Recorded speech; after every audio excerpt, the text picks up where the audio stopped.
Trash stays outside. You can't afford to breathe this air.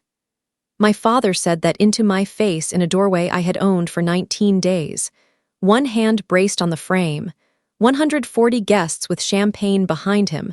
My mother in silk watching from across the foyer. I didn't flinch. I reached into my bag and pulled out a certified envelope, both hands steady. He didn't take it, so I opened it for him. An eviction notice. His name on line 1, mine on the deed. Purchased through a shell company 19 days prior. When he unfolded the last page, 140 people watched his hand start to shake. The music stopped. What happened in the next 22 minutes dismantled 35 years of the story he had been telling about who I was. Like and subscribe if this hits close. Drop your location and time in the comments. Now let me take you back to the night my father looked me in the eye and said, "You will always need someone to carry you." The night I decided to start building something he could never take. My name is Maya. I'm 31 years old. In my family, there was one law that outweighed the Constitution, the Bible, and common sense. My father, Richard, was the sun, and the rest of us were just dust motes lucky enough to catch his light. He was the provider, the savior, the man who worked himself to the bone so his ungrateful daughter could have a roof over her head. That was the story he told at every Sunday brunch, every Christmas dinner, and every Friday night over an 18-year-old scotch. "It's a heavy load, carrying a girl who doesn't know the value of $1, he'd say, loud enough for the neighbors to hear through the open French doors. He'd sigh, leaning back in his leather wingback chair, the one I'd polished every Saturday since I was 12. "But someone has to keep her from the gutters." My mother, Alina, would just nod. She was usually draped in something silk, her fingers busy adjusting a gold tennis bracelet or smoothing a linen napkin. She never looked at me when he said these things. She looked at the centerpiece, or the crown molding, or her own reflection in a silver spoon. She had traded her voice for a life where she never had to check a price tag, and she wasn't about to get it back for me. The reality was a lot less poetic than Richard's version. I worked 2 jobs. I was a junior analyst at a logistics firm from 8 to 5, and I waited tables at a high-end steakhouse from 6 to 11. My feet were constantly swollen, the skin on my heels cracked and bleeding into my socks. But every 2 weeks, when my direct deposit hit, Richard was there. "The utilities are up," he'd say, sliding a handwritten ledger across the mahogany dining table. "And the taxes on the estate. Plus, there's your contribution to the family emergency fund. You're lucky I handle the paperwork, Maya. You'd be underwater in a week if you had to manage your own life." I'd hand over 80% of my check, every time. I did it because I believed him. I believed I was difficult. I believed I had made expensive mistakes in my early 20s that he'd quietly covered up. He never specified what they were, just vague references to legal tangles and reputational damage that he'd handled so I could keep my job. He treated me like a charity case in my own home. I slept in the guest room over the garage. I wasn't allowed to park my rusted sedan in the driveway because it ruined the curb appeal for his business associates.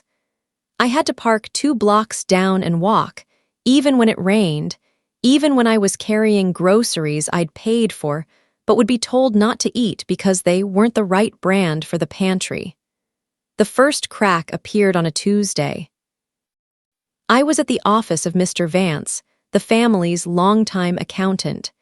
He was a gray man who smelled like peppermint and old paper, someone who had seen my father's finances since before I was born. Richard had sent me there to drop off some personal expense receipts that I knew were actually just dry cleaning bills for his designer suits. Mr. Vance was staring at a computer screen, his brow furrowed so deep it looked like a scar. "Maya," he said, not looking up. "You're 31 now, right?" "Yes, Mr. Vance. And you've been working at the firm for 3 years. 4, I corrected. He went quiet. He reached into a drawer, pulled out a single sheet of paper, and slid it across the desk toward me. It wasn't a tax form. It was a bank statement for a credit card I didn't recognize. "This was sent to the office by mistake," he whispered. "Your father usually intercepts these." I looked at the name on the account, Maya R. Sterling. Then I looked at the balance, $24,800. Below it were the charges, a 5-star resort in Cabo, a jewelry boutique on 5th Avenue, a series of high-end cigar clubs. "I don't have this card," I said. My voice sounded thin, like it belonged to someone else. Mr. Vance looked me in the eye for the first time in years. There was no pity there, just a weary, exhausted kind of truth. "You have 3 of them, Maya, all maxed out. All opened using your social security number over the last 5 years." He didn't say anything else. He just gave a small, quiet nod and slid the paper closer to me. I stood up, my hands shaking so hard I had to shove them into my coat pockets. I felt the weight of every hour I'd spent standing on my feet at the steakhouse. I felt the sting of every time Richard had called me a burden. I took the statement. "Thank you, Mr. Vance," I said. He didn't look up as I left. He just started typing again, but I saw him reach for a peppermint. I didn't go back to work. I drove to a park, sat in my car, and opened my banking app. I looked at the joint account Richard insisted we keep for my protection. I watched the numbers. I thought about the 80% of my life I'd handed over to a man who was systematically burying me in a grave of his own making. I realized then that I wasn't the burden. I was the bank. I didn't go home and scream. I didn't confront him that night. Instead, I drove to a quiet branch of a different bank across town and opened an account he didn't know about. I moved every cent I had left, the tiny, fun money I'd managed to save, into it. I sat in the car and watched the sun go down over the suburbs. I realized that for 35 years, my father had been telling a story where I was the villain and he was the hero. I decided right then that I was going to be the one to write the ending. I didn't sleep that night. I sat on the edge of the twin bed in the room over the garage, the bank statement from Mr. Vance smoothed out on my lap like a map of a war zone. By 6:00 a.m., I knew I couldn't just sit on this information. I had to see his face when he was caught. I walked into the main house through the kitchen door, the heavy oak clicking shut behind me. The smell of expensive Arabica beans already filled the air. Richard was at the head of the long marble island, his leather-bound planner open, a Mont Blanc pen poised in his hand. He looked like the picture of executive grace, crisp white shirt, silver hair perfectly groomed. "You're late starting the kettle, Maya," he said without looking up. "Your mother has a yoga session at 8. She needs her lemon water." I didn't move toward the stove. I walked to the island and laid the bank statement directly over his planner. He didn't flinch.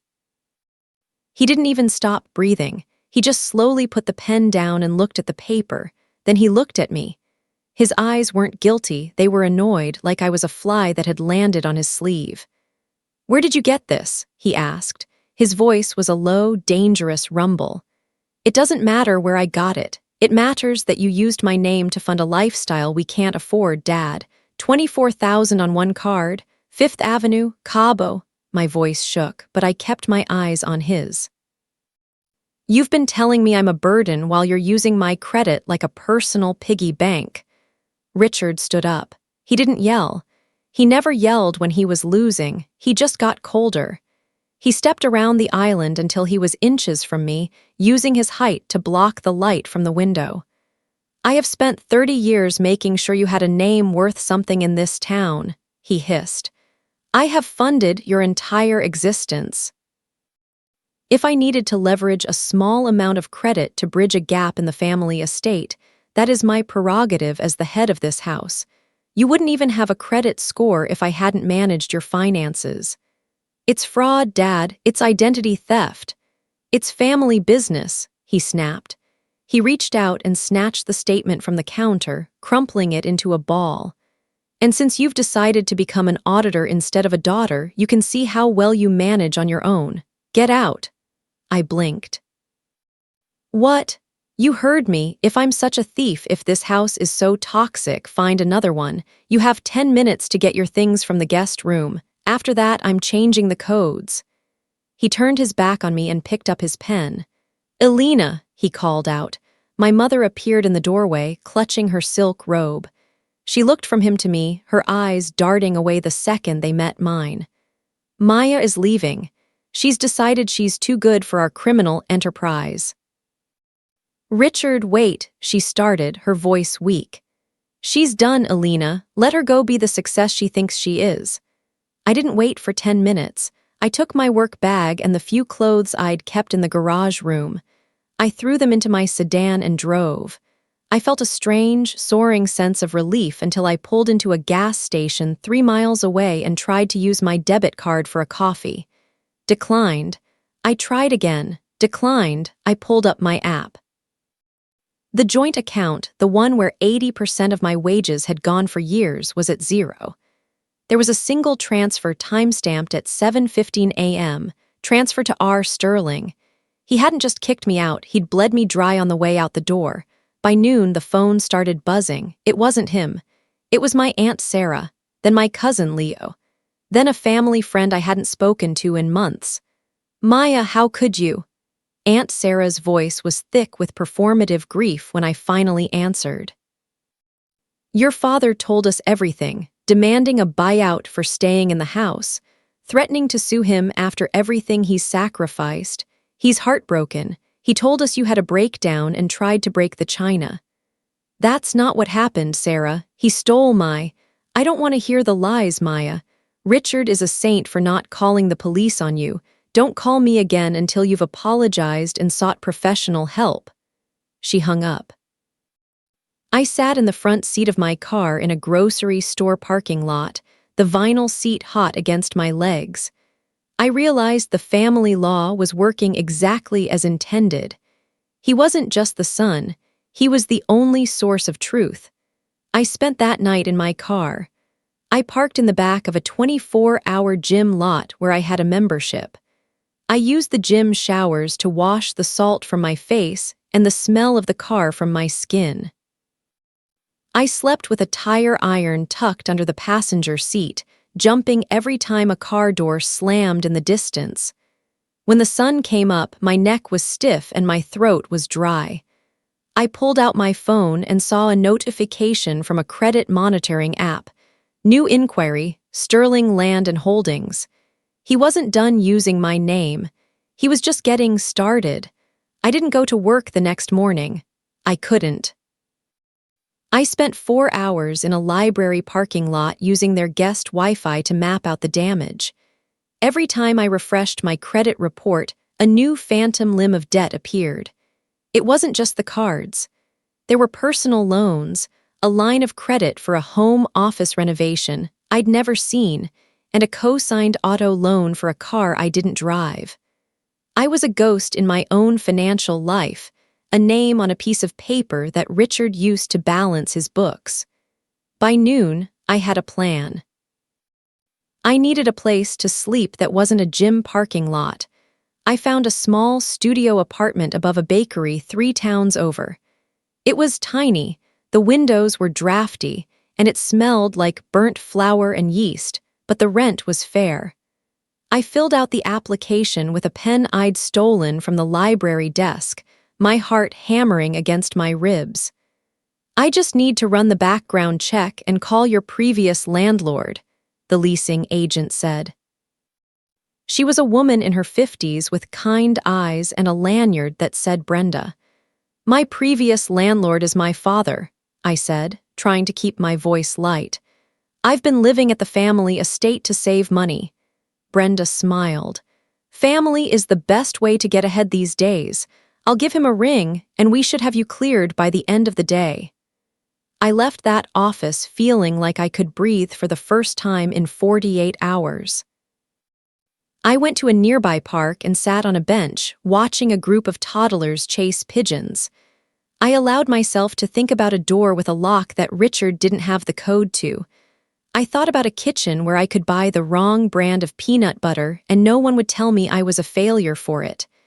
At 4:15 p.m., my phone rang. It was Brenda. "Hello," I said, leaning forward. "Miss Sterling," Brenda's voice was no longer kind. It was clipped, professional, and vibrating with a tension that made the hair on my arms stand up. "We are denying your application." "What? Why? Is it the credit score? I can explain It's not just the credit, Maya," she interrupted. "I spoke with your father, Richard Sterling." "Yes." He was very forthcoming. He informed me that the reason you are seeking housing is because he had to remove you from his property for theft. He mentioned the missing family heirlooms and your struggle with, and I quote, "substance-induced instability." He told me he was heartbroken to have to warn me, but he couldn't have your addictive behaviors endangering the other tenants in this building. I felt the blood drain from my face. The park, the toddlers, the pigeons, it all went blurry. "That's a lie." "Brenda, he's lying because I found out he was." "Ms. Sterling, I'm going to stop you right there. We are a private management company. We don't take risks on people with your history. If you come back to this office or contact me again, I will call the police and file a formal trespass notice. Your father suggested I keep a copy of your ID on file just in case you tried to scam your way into another unit." The line went dead. I sat there for a long time, the phone pressed to my ear until the screen went dark. He was salt-earthing my life. It wasn't enough to take my money, he had to take my reputation. He had to make sure that the only place I could go was back to him, on my knees, begging for the mercy of the guest room over the garage. I tried 2 more apartments that afternoon. I didn't even get to the application phase. Word travels fast in suburban circles when a man like Richard Sterling starts making, concerned, phone calls to his friends in real estate. By 7:00 p.m., I was back in the gym parking lot. I opened my trunk and looked at my work bag. I pulled out my laptop, but I didn't open it. I just stared at the reflection in the screen. I looked tired. I looked like the girl Richard said I was, a mess, a wanderer, someone who couldn't carry her own weight. Then my phone buzzed, a text from my mother. "Maya, your father is very upset about the things you're saying to people. He says you're trying to ruin his business reputation. Please just stop. You know how he gets when he feels cornered. Just come home, apologize, and we can move past this. I'll even make the pot roast you like." I looked at the words pot roast, a meal offered as a bribe for my silence, a piece of meat in exchange for my soul. I didn't reply. I turned off the phone and shoved it into the glove box. I reached under the passenger seat and felt the cold, hard steel of the tire iron. "I'm not coming home, Mom," I whispered to the empty car. But as the rain started to smear the windshield, I realized I had exactly $42 in cash and a gas tank that was a quarter full. I had no house, no credit, and a family that was currently telling the world I was a thief and a junkie. I hadn't checked my email yet. I didn't know that Richard had already sent a formal notification to my boss at the logistics firm, suggesting that my recent personal struggles might make me a liability for the company's sensitive accounts. The family law was in full effect. If you don't play your part in Richard's story, he'll make sure you don't have a story at all. I stayed in that motel for 6 days. It was called the Lark, a name that promised a lightness I didn't feel. The carpet was the color of a bruise and the air smelled like industrial lemon and stale cigarettes. I spent my nights huddled over a small desk, eating instant noodles I'd hydrated with the lukewarm water from the bathroom sink. Every time I closed my eyes, I saw Richard's face. I saw the way he'd crumpled that bank statement. I was exhausted from the fight, but mostly I was exhausted from the debt. It felt like a physical weight on my chest, 24,000 pounds of plastic and lies that I'd never asked for. On the 4th night, my mother sent a text. "No, how are you? No, where are you? Just apologize to your father. We don't want to see you end up on the street. He's willing to pay off your mismanaged cards if you sign a formal management agreement over your future earnings. It's for your own safety, Maya. I stared at the screen until the light burned my retinas. She knew. She'd always known. She wasn't a witness to his control. She was the architect's assistant. She'd choose the silk drapes and the wine cellar over her own daughter's survival every single time, as long as the bill was paid by someone else's blood. I didn't cry. I think I'd run out of water for that. I just put the phone face down on the nightstand and listened to the hum of the vending machine outside my door. On the 6th day, there was a knock. I didn't move. I thought it was the manager coming to tell me my card, the new one with the meager remains of my savings, had finally hit its limit. Maya, it's Arthur Vance. I froze. I opened the door to find the family accountant standing there in a rain-slicked trench coat. He was holding 2 cardboard coffee cups and a thick manila folder tucked under his arm. He looked older than he had in his office, more tired, but his eyes were sharp. How did you find me? I asked, stepping aside. I'm an accountant, Maya. I follow the numbers. You used your gym membership 3 blocks from here. He walked in and set the coffees on the small laminate table. I don't work for him anymore. I resigned yesterday. I sat on the edge of the bed, the springs groaning. Why? 'Cause there's a difference between creative accounting and whatever your father is doing. He opened the folder. And because I have a daughter your age, if I let this happen to you, I'm no better than the man who's doing it. He pushed one of the coffees toward me. It was real coffee, dark and hot, and it tasted like a lifeline. Richard's empire is a house of cards, Maya, Mr. Vance said, his voice quiet. The credit cards he opened in your name, those weren't for luxury. They were to keep the lights on. He's leveraged everything, the business, the cars, the collections. He flipped to a page at the back of the folder, a document with a red stamp on the top right corner. And this, he said, tapping the paper, this is the big one. Your father hasn't paid the mortgage on the estate in 7 months. He's been intercepting the notices. He's been telling your mother the bank made a clerical error. I leaned in, the steam from the coffee hitting my face. What does that mean? It means the house is in foreclosure, Maya. It's scheduled for a county auction in exactly 30 days. He looked at me, a grim smile touching his lips. The saint who's been carrying you is about to lose the ground he's standing on. I felt a cold shiver go down my spine. The estate, the foyer with the crown molding, the room over the garage, it was all about to vanish. He doesn't know, I whispered. He thinks he can charm his way out of it, Mr. Vance said. But the bank doesn't care about his Scotch collection.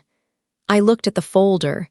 I looked at the man who had risked his career to bring it to me. For the first time in my life, the family law felt like it was written in disappearing ink. Why are you telling me this? Because, Mr. Vance said, I think it's time someone else owned that house. But I hadn't checked my phone yet.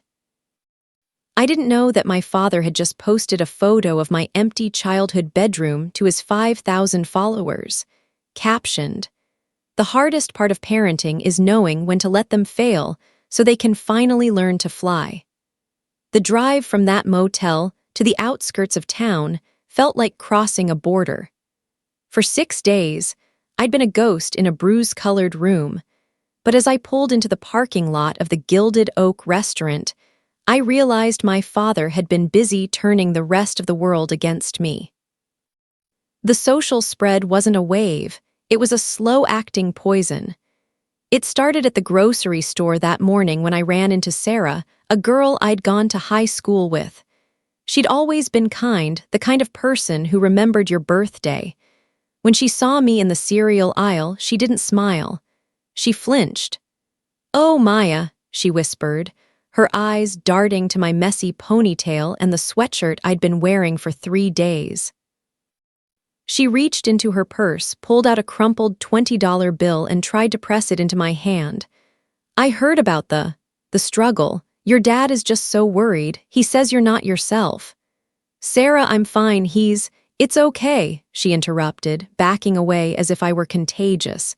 Just get the help you need, okay, for your mom's sake. She left the 20 on a box of granola and bolted.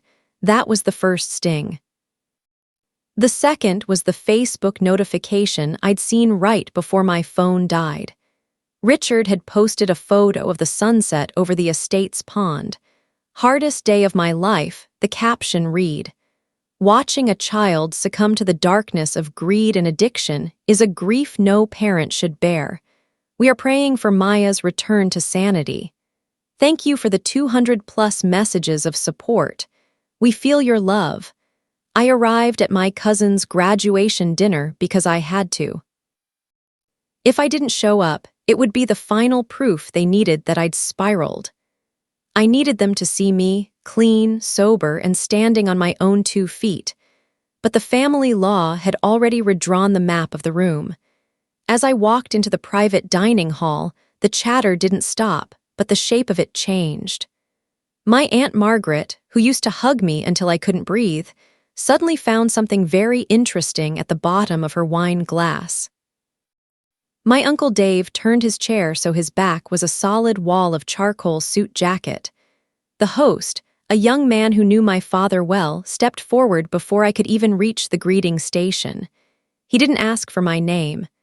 "Ms. Sterling," he said, his voice hushed, the way people talk in a funeral parlor. "Your father requested you be seated elsewhere to avoid any incidents." He didn't lead me to the long, flower-draped table where the rest of the Sterlings were laughing over shrimp cocktails. He led me to the very back of the room, to a dark, laminate booth tucked behind a pillar next to the kitchen doors. I was so far away I could hear the dishwasher clattering and the chefs swearing in Spanish. I sat there alone. From my vantage point, I could see the center of the room. Richard was the undisputed anchor. He was holding court, his hand resting on the shoulder of the graduate, gesturing with a piece of bread as he told a story that made the whole table roar with laughter. My mother was next to him, her silk dress shimmering under the chandelier, nodding along to every word. When I stood up to go to the restroom, I had to pass their table. I walked with my head up, my shoulders back. As I neared, I saw my Aunt Bev visibly pull her designer purse off the empty chair next to her and tuck it firmly into her lap, clutching the strap with both hands. She looked at me with a mixture of fear and pity that made my stomach turn. I didn't stop. But then I heard his voice. Richard wasn't talking to me.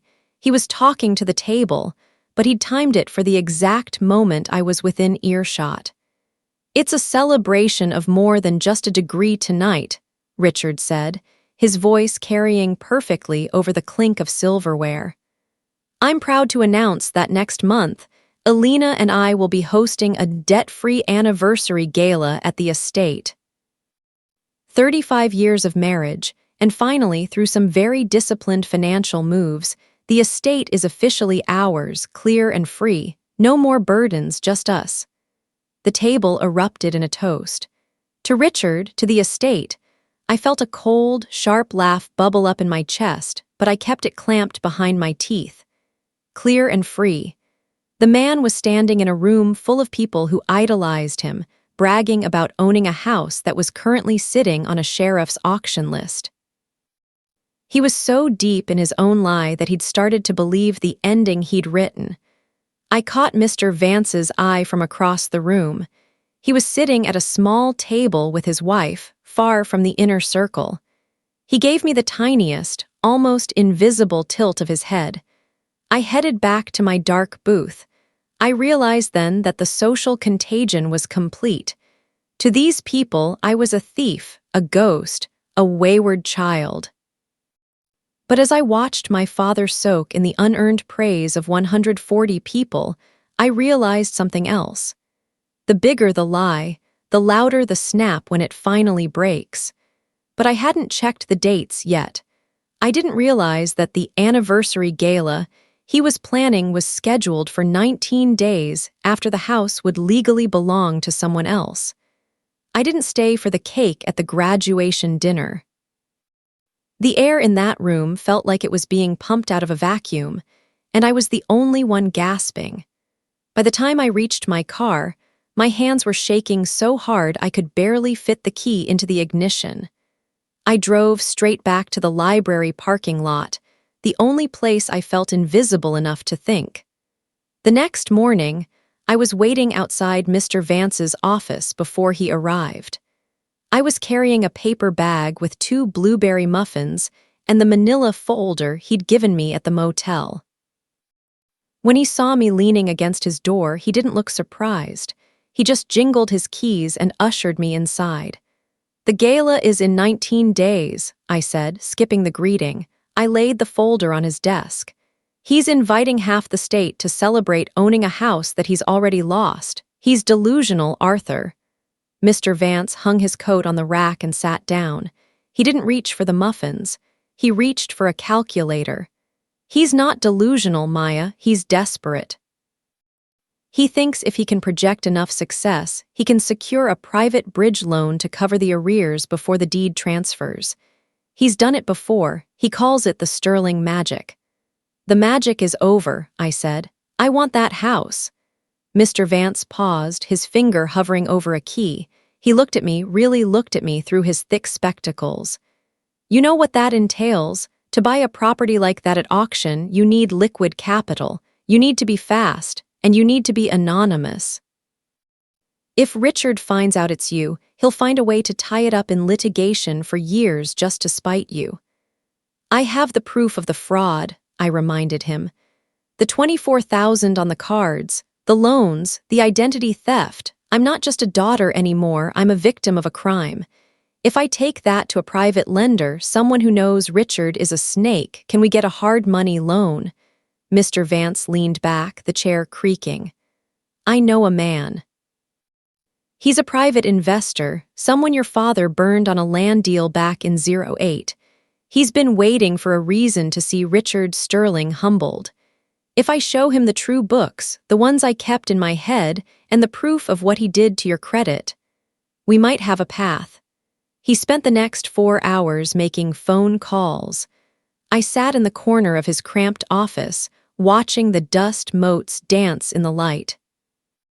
This was the most important warmth I'd felt in years, not the heat of a fireplace or the silk of a dress, but the steady, quiet hum of a professional doing his job because he believed in the truth. At noon, he hung up the phone and looked at me. "We're going to set up a shell company, MS Assets LLC. It'll shield your name from the public auction records until the deed is recorded. My investor friend is in. He's providing the bridge loan based on the equity in the house alone. He knows Richard let the maintenance slip, but the land is worth 3 times the debt." He reached across the desk and put his hand over mine. It was a brief, dry touch, but it felt like a mountain of support. "He wanted me to tell you something, Maya," he said. "Your name is on every contract he used to destroy you. It's time to put it on the one that saves you." I felt a lump in my throat that I couldn't swallow. "Thank you, Arthur." "Don't thank me yet," he said, his voice regaining its professional edge. "We have to move fast. Richard is still intercepting the mail, but the bank is sending the final notice of sale via a process server tomorrow. I've arranged for the server to arrive while Richard is out at his tailor. Your mother will be the only one there." "She'll give it to him," I said. "She will," Vance agreed. "But by the time he reads it, the auction will be 48 hours away. He won't have time to stop the clock. Not this time." That night, we sat in a greasy diner down the street from his office, eating cheap cherry pie. The crust was soggy and the coffee was burnt, but we were smiling. "To the dependent loser," Arthur said, raising his plastic fork in a mock toast. "To the girl who needed someone to carry her," I replied, clinking my fork against his. The forward tease came in the form of a text message while I was paying the bill. It wasn't from Richard or my mother. It was an automated alert from the county auction site. "New bidder registered. MS Assets LLC. Verification complete. The gavel was going to drop in 6 days. I looked out the window at the rain and realized that while Richard was picking out the perfect silk tie for his debt-free gala, I was already moving the furniture in my head. The deed didn't look like a weapon. It was just a thick stack of cream-colored paper with a county seal on the front, but when I held it in the front seat of my car, it felt heavier than a lead pipe. MS Assets LLC. It was a shield, a name that didn't bleed, a name my father couldn't find in his Rolodex of favors. "It's official," Mr. Vance said, leaning through my car window. We were parked in a lot 3 blocks from the county recorder's office. "The wire went through. The bank has their money. The deed is recorded. As of 10:14 a.m., Richard Sterling is a guest in your house." I ran my thumb over the embossed seal. "And the eviction notice." "Eddie," Vance said, tapping a second envelope in his hand. "But remember the strategy, Maya. We don't serve it at the office. We don't serve it via a courier who can be bribed to lose the paperwork. We serve it when the audience is largest. Richard's power doesn't come from his bank account anymore. It comes from the image of the man in that house. You have to take the house and the image at the same time." I nodded. I wasn't reactive anymore. I wasn't the girl crying in the library parking lot. I was the one holding the clock. I drove by the estate that afternoon. I didn't stop, but I slowed down enough to see the activity. 2 white catering vans were parked in the semicircular driveway, my driveway. 3 men were dragging heavy rolls of artificial turf toward the backyard. A florist was unloading crates of white lilies, their scent so strong I could almost smell it through the glass. I watched my father step out onto the front porch. He was wearing his casual wealth outfit, loafers with no socks, tailored slacks, and a cashmere sweater draped over his shoulders. He was pointing at the lawn, barking orders at a kid who couldn't have been older than 20. I saw him reach out and dismissively pat the kid's shoulder, a gesture that looked like a blessing but felt like a brand. He looked so sure. He looked like a man who had won. He had no idea that the ground he was standing on had already shifted. He didn't know that the mortgage he thought he'd handled had been satisfied by a daughter he called trash. I pulled over 2 blocks away and opened my laptop. I needed to confirm one last thing. Mr. Vance had given me the login for the estate's smart home system. Richard had never changed the password because he didn't have time for tech gadgets. I logged in. I saw the climate control settings. I saw the security camera feeds. And there, in the digital files, I found the anniversary gala guest list. 140 names, the mayor, the head of the Chamber of Commerce, the bank manager who had overseen my joint account. They were all coming to celebrate Richard's success. I clicked print on the document I'd been drafting for 3 days. It wasn't just an eviction notice. It was a ledger. A line-by-line accounting of the $24,000 in fraudulent credit, the emptied savings account, and the history of the foreclosure Richard had hidden from my mother. I placed the papers into a heavy, certified envelope. I bought a dress for the party, not silk, not cashmere. It was a sharp, structured black blazer dress that made me look like the analyst I was. I sat in the dark of my motel room that night, the envelope on the nightstand. I realized that the family law was about to meet the real law, but I hadn't checked the weather yet. I didn't know that a storm was rolling in, the kind that turns a summer gala into a pressure cooker. And I didn't know that my mother had just sent out a reminder text to the guests. "Richard is so excited to show you the new renovations. This house is our legacy." 19 days passed like a long, slow-motion fall. I didn't check into a hotel again. I stayed with Mr. Vance and his wife, Carol. They put me in their sewing room, a space that smelled like cedar and lavender, a world away from the stale cigarette scent of the motel. For the first time in my adult life, I wasn't waking up to the sound of my father's voice barking orders or the sight of my mother's silent, judging eyes. But as the night of the gala approached, the sterling magic was reaching a fever pitch. Richard was in full performance mode. I watched it through the digital window of his social media. He posted a video of himself in the wine cellar, holding a bottle of 1982 Bordeaux. To the fruits of labor, he toasted the camera, his smile wide and predatory. Tonight we celebrate 35 years of building a legacy that can never be shaken. He was so confident. He'd even sent a special message to the family group chat, the one I'd been removed from, but Carol Vance showed me on her phone. Tonight, we finally trim the dead weight. We celebrate the strength of the family that remains. To everyone coming tonight, you are the ones who mattered all along. He really believes it, Carol whispered, shaking her head. He's hired a valet service, Maya. He's spent $6,000 on flowers alone. He's acting like he's won the lottery when he's actually just standing on a trap door.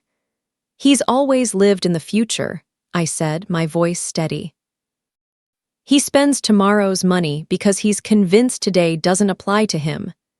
The morning of the party, I drove to a small park overlooking the valley. I could see the roof of the estate from there, the slate tiles, the chimneys, the wide, sprawling decks. I saw the white tents being hoisted into the air. I saw the catering staff in their crisp black vests. It looked like a palace. I opened my bag and checked the certified envelope one last time. The deed, the eviction notice, the forensic accounting report. I also had a small digital recorder. I wasn't going there to argue, I was going there to serve.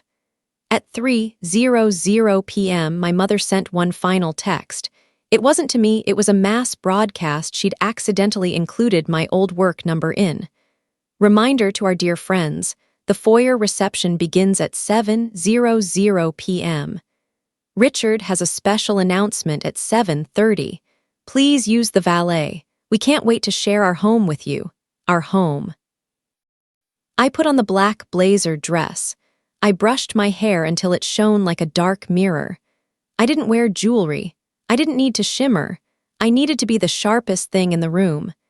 As I drove toward the estate, I saw the line of luxury cars winding down the street. Porsches, Mercedes, Range Rovers, the fleet of the local elite. They were all coming to see the king in his castle. I parked my rusted sedan at the very end of the driveway, right where the curb appeal was supposed to be ruined. I walked up the long, winding path, my heels clicking on the stone I now owned. I could hear the string quartet playing a light, airy Vivaldi. I could smell the expensive lilies and the faint, sweet scent of roasting lamb. I reached the front steps. The massive oak doors were thrown wide. 140 people were inside, their voices a low, humming roar of privilege and champagne. I saw my father standing in the center of the foyer. He was holding a crystal flute of champagne, his other hand tucked into his pocket. He was laughing, his head tilted back, the very picture of a man who had everything. But I hadn't checked the time yet. I didn't know that the local sheriff's deputy, a man Mr. Vance had alerted to the legal deed transfer, was already parked 2 blocks away, waiting for my signal. I took a breath. I stepped into the light. I walked through the double doors of my house at exactly 7:14 p.m. The quartet was playing something by Bach, the notes shimmering against the crystal chandeliers like light on water. The foyer was a sea of cocktail dresses and tailored suits, a dense crowd of people who smelled like expensive perfume and success. My father was standing at the base of the grand staircase, his face flushed with the kind of victory that only comes from a lifetime of successful lies. He was holding a glass of vintage champagne, his arm draped loosely around my mother's shoulders. She was wearing the silk dress from the hook, a deep, shimmering emerald that looked like money. The second he saw me, the air in the room didn't just chill, it solidified. Richard didn't even wait for me to reach the center of the room. He stepped forward, his loafers silent on the marble, and blocked the path to the main hall. He leaned in, his breath smelling of expensive scotch and mints. "Trash stays outside, Maya," he said. His voice was a low, controlled growl, meant only for me, but his posture was wide, a performance of authority for the 140 guests watching us. "You can't afford to breathe this air. You've done enough damage. Turn around and walk out before I have the valet drag you to the street." I didn't flinch. I didn't look at the guests, and I didn't look at my mother, who had suddenly found a very interesting pattern in her lace fan to study. I reached into my bag and pulled out the heavy, certified envelope. "I'm not here for the champagne, Richard," I said. My voice wasn't loud, but in the sudden, vacuum-like silence of the foyer, it carried to the back of the room. The music stuttered and then stopped as the cellist looked up, sensing the shift in the atmosphere. I held the envelope out. He didn't take it. His lip curled in a sneer that had worked on me for 20 years. "I don't take trash from strangers," he said, loud enough for the mayor to hear. "Then I'll open it for you," I replied. I tore the top of the envelope. The sound of the paper ripping was like a gunshot in the quiet. I pulled out the first document, the deed, and the second, the official eviction notice. I didn't hand them to him. I held them up, turning them so the light from the chandelier hit the county seal and the bold, black lettering of his name on line 1. "This is an eviction notice," I said, "and this is the deed to this property.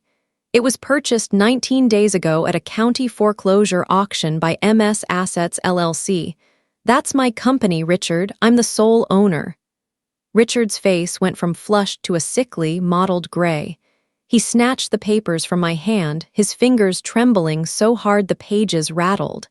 He scanned the first page, his eyes darting back and forth. "This is a fake," he barked, his voice cracking. He looked around the room, a desperate, wild grin plastered on his face. "It's a stunt. She's unstable, I told you all. She's trying to embarrass us because she can't manage her own life." "Check the filing number, Richard," I said calmly. "Call the bank, or better yet, ask your business partner, Mr. Henderson." I looked toward the front row of guests. Thomas Henderson, the man who had been loudly praising my father's financial genius only 10 minutes ago, stepped forward. He took the papers from Richard's shaking hands. He put on his reading glasses, his brow furrowing. The room was so still I could hear the hum of the refrigerator in the kitchen. Henderson looked at the deed, then he looked at Richard. Then he looked at the second set of papers I pulled out, the forensic accounting of the fraudulent credit cards. "Richard," Henderson said, his voice cold and flat, "this isn't a fake. This is a recorded deed, and this is a list of accounts opened in your daughter's name. I recognize these transaction dates. This was the week we closed the Miller deal. You told me you were liquid." "Tom, listen," Richard started, reaching for Henderson's arm. "You lied to me," Henderson said, stepping back as if my father were covered in something foul. He took his champagne glass and set it deliberately on a passing waiter's tray. "You're living in a foreclosed house on your daughter's credit. I'm done. Don't call my office." Henderson walked straight toward the door. It was the first defection. Richard snapped. He turned on me, his face contorted with a rage that finally stripped away the saintly father mask. He grabbed the eviction notice and crumpled it into a ball, throwing it at my feet. "You think you can take this from me?" he screamed. "I built this, I carried you. Everything in this house belongs to me by right of the work I put in. You're nothing but a parasite wearing a cheap dress." "I'm the landlord, Richard," I said. "And the parasite is the one who steals a child's future to pay for a wine cellar." My mother finally moved. She stepped toward Richard, her hand trembling as she touched his sleeve.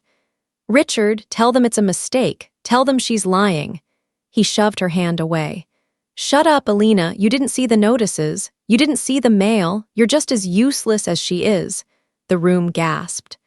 My mother froze, her face turning the color of the white lilies in the corner. She looked around at the 140 people who were now recording the scene on their phones. She saw the way they were looking at her, not with envy anymore, but with a sharp, clinical disgust. I looked at my watch. "It's 7:38 p.m., Richard," I said. "The sheriff's deputy is at the end of the driveway. He has a copy of the deed and the court order. You have exactly 22 minutes to pack a bag and get off my property. After that, you'll be removed for trespassing." Richard tried to laugh, but it came out as a sob. He looked at the mayor. He looked at his friends. Every single person he had used to validate his lie was now looking away. They weren't his audience anymore. They were witnesses to his collapse. I stepped past him, my heels clicking on the marble, and walked toward the center of my foyer. "The party is over," I said to the room. "Please use the valet on your way out, and thank you for coming to celebrate my new home." The police cruiser arrived at the end of the driveway with its lights off, a silent silhouette against the white party tents. The officer didn't have to say much. He just stood by the open oak doors while Richard sat on the bottom step of the grand staircase, his head in his hands, his expensive cashmere sweater snagged on a splinter of the banister. The fallout wasn't an explosion. It was a fast, cold contraction. By the next morning, the sterling magic had vanished from the local news and social feeds, replaced by the grim reality of the public record. Richard's business associates didn't just distance themselves, they erased him. 3 of his ongoing contracts were canceled by noon. The debt-free anniversary became the foreclosure fraud story that the town talked about over coffee for the next 3 months. My mother tried to stay. She followed me into the kitchen the next morning while I was surveying the wreckage of the party, the half-empty champagne bottles and the wilted lilies. "Maya, honey," she said, her voice small and trembling. "I really didn't know the extent of it. You know how your father handles the bills. I'm a victim in this too. Surely you aren't going to put your own mother on the street." I looked at her emerald silk dress, still draped over a chair, and then I looked at the cracked skin on my own heels. "You didn't know the extent because you chose to look at the drapes instead of the bank statements, Mom," I said.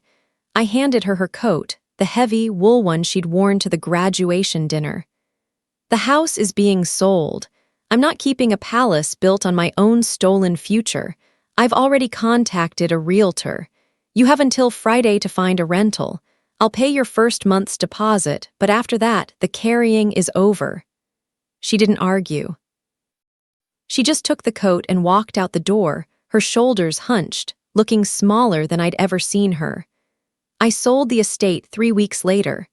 After paying off the hard money loan to Mr. Vance's investor and clearing the fraudulent debt Richard had saddled me with, I had enough left for a fresh start.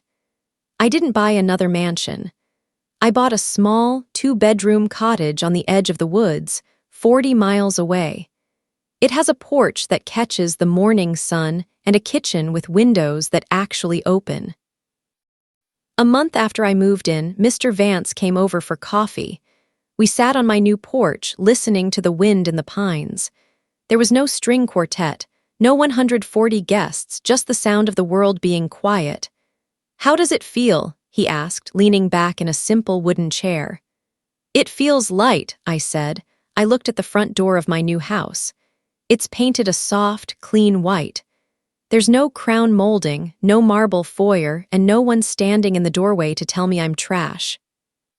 It's a door that only opens when I decide who gets to walk through it.